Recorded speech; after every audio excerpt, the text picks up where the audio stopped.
Small businesses collapse, rising unemployment, and the financial victims of the economic catastrophe. Hi folks, welcome to the Financial Argument. Today, the number of small businesses in the United States is close to 31 million. Since 2020, many of these have had to temporarily close or limit their activity. For some, this temporary closure was unfortunately made permanent. Many businesses that are still open or temporarily closed are doing whatever they can to resist the unpredictable financial tsunami heading towards them. Nearly 60 million people make up the workforce of these small businesses. Let me correct myself. Nearly 60 million people did make up the workforce of these small businesses. The number has drastically reduced in just a few months. If we include the families of these 60 million people as well, we have no better reference point to observe how the crashing economy is affecting people's livelihoods. Small businesses, which make up 99% of the businesses in the disintegrating U.S. economy, are falling by the wayside. Even though some are talking about it, it appears many don't truly realize the alarming significance of it. The situation is more serious and dramatic than we've ever experienced in history. Current measures and incentives are not going to restore anything.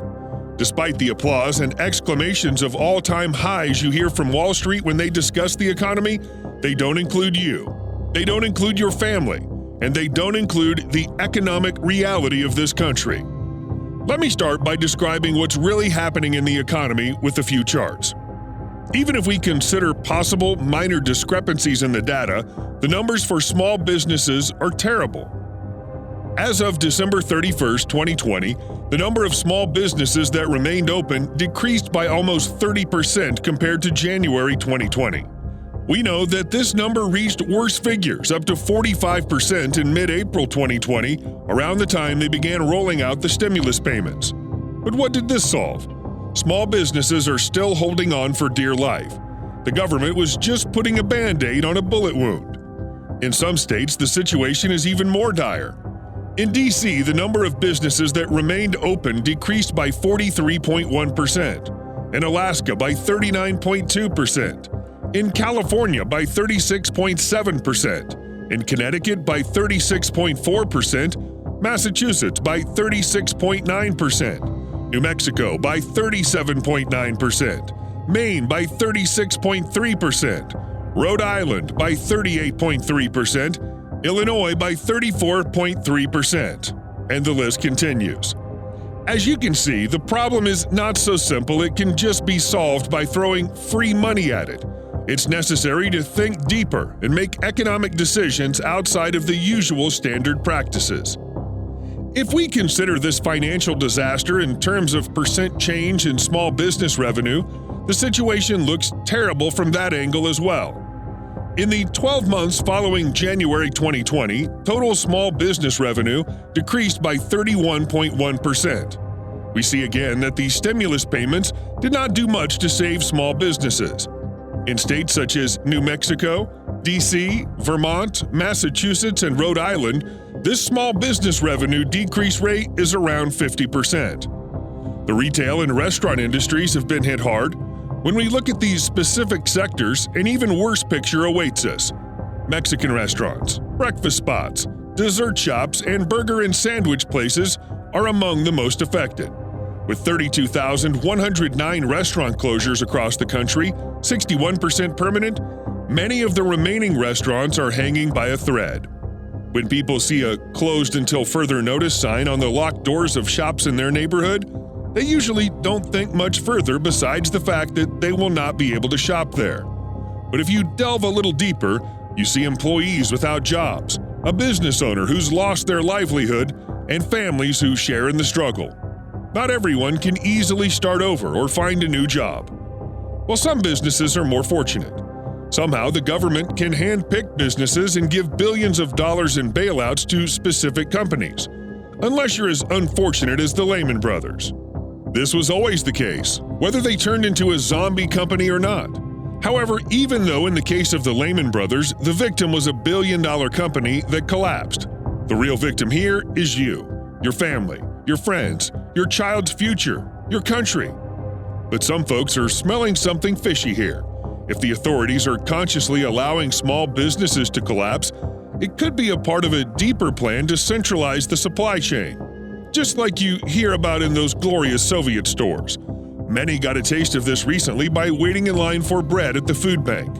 In fact, food banks are still working far beyond their capacity to meet the unprecedented increasing demand every day. Please think about what has been recently happening here, folks. Yes, I know online sales are more popular than physical sales now. I know some Americans don't mind shopping in local shops. Many probably don't care. If stimulus checks were sent to Amazon instead of individuals, and Amazon sent them something in return, some would gladly accept it. But are you aware that as a result of the centralization through companies like Amazon, you're passing on your autonomy to someone else? Or are they employing these methods to help us stand against China, by China-seizing the United States in terms of its social and economic tools? I don't think so. Let's talk about another dramatic topic. This is unemployment, which isn't getting enough attention, similar to the plight of small businesses. The number of Americans applying for unemployment benefits dropped to 900,000 last week. However, this already historically high figure indicates that financial disaster continues to cause job losses. Although these are the officially announced figures, we know that there's almost 60% unemployment in the capital D.C. In fact, the standard of living has been decreasing in America in the last quarter century. Even before the beginning of 2020, Americans were struggling. What we went through after 2020 accelerated this process and made the situation worse, with increased unemployment and closure of businesses.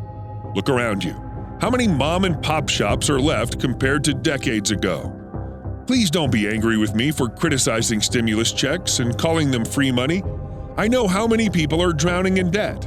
I know how much you need the checks to help make ends meet. I respect all families.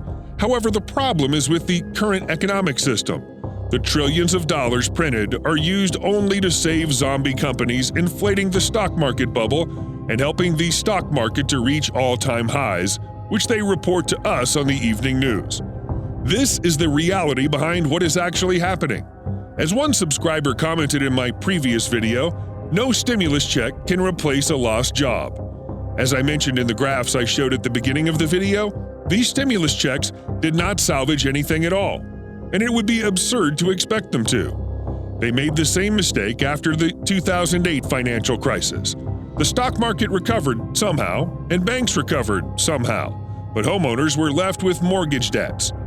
I'd like to briefly summarize this for you again so you can understand how serious this situation is. Just as mortgage borrowers were the real victims of the 2008 financial crisis, the real victims of the economic catastrophe we're experiencing today are small businesses. That's exactly why, thanks to the inflated stock bubble, billion-dollar companies can turn future prospects into cash. Even if the big fast food chains do not sell as much fast food today as they used to, investors know that their business will eventually recover somehow. But can you say the same for the local pizza shop? Small businesses account for almost 45% of the GDP, and if even just a fraction of it collapses, it's a very huge problem. I also told you that there are almost 60 million employees that make up these small businesses. Aside from the millions of unemployed, please look at it from a cultural perspective as well. America is a country where Starbucks is king. There's hardly any local flavor left. From coffee shops to art galleries to bookstores, small businesses everywhere are fighting for their lives. Small business owners only earn an average of $40,000 a year.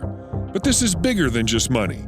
This represents the blood, sweat, and tears of individuals that add value to this country. You see how small businesses that make up 99% of businesses in America are in dramatic collapse? If we consider the entire American economy as a body, it's like the arms and legs are rotting away with gangrene. We've entered the most chaotic period of the last century in the U.S., although it makes me relax that some people are economically prepared for this chaotic period, or at least try to be prepared. It's not the case for everyone. Many who've been hit the hardest by all this don't understand the bigger picture because just like everyone else, they're conditioned to believe what the media tells them.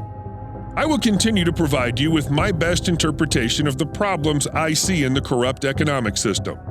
In the next video, I will revisit China after a long time, so we don't miss any important points that need to be focused on while we go through our own domestic crisis.